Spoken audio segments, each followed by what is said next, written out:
birthday to you. Happy birthday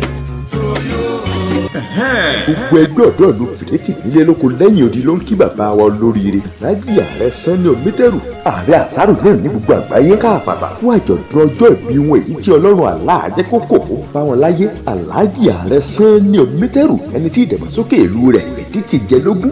torí nǹkan bí láti ọjà àgbà títí sí mọ́ṣáláṣí ojú kóòtù iná ìtẹ̀sán òrùn sólà láìtì ní látòkè délẹ̀ láti ọjà ọba ìsítà àmọ̀níjà balẹ̀ títí dé general hospital nílùú Fiditi iná ìtẹ̀sán òrùn sólà láìtì ní látòkè délẹ̀ ìyànà ìwàrí títí dé kókó pẹ́ microfinance bank iná ìtẹ̀sán òrùn sólà láìtì ní látòkè délẹ̀ ilé balógun ńkọ́ iná ìtẹ̀sán òrùn sólà láìtì ní látòkè délẹ̀ ààfin ní Fiditi ti ilẹ̀ Fiditi kò gbẹ́yìn iná ìtẹ̀sán òrùn sólà láìtì ní látòkè délẹ̀ ọpẹ́ pàtàkì lọ́wọ́ Alhaji Ààrẹ Sanni Omiteru tí wọ́n sọ Fiditi tìlú ọba pẹ̀lú iná ìtẹ̀sán òrùn sólà láì ṣe yìnyín kẹ́ni ṣe ní èyí náà ló fà á tí ẹgbẹ́ ọ̀dọ́ ìlú Fiditi fi ṣàgbékalẹ̀ bọ́ọ̀lù ọlọ́rẹ̀ẹ́sọ̀rẹ́ fún ayẹyẹ àjọyọ̀ ọjọ́ bíi bàbá wa Alhaji Ààrẹ Sanni Omiteru ní ọgbọ̀njọ́ oṣù kẹfà nínú ọdún 2022 ní bọ́ọ̀lù ọlọ́rẹ̀ẹ́sọ̀rẹ́ yìí yóò máa wáyé ní pápá ìṣeré Fiditi Grammar School Fiditi ní déédéé agogo 3 ọ̀sán níbẹ̀ ní Fiditi National Youth Executive Football Team yóò mọ dojúkọ Youth Coordinators Team ní ọgbọ̀njọ́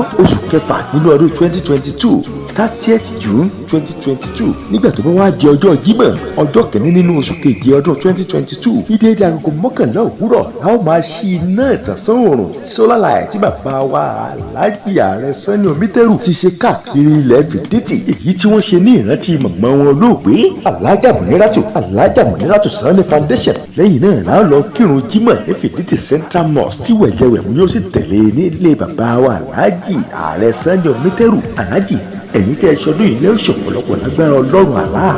Happy birthday.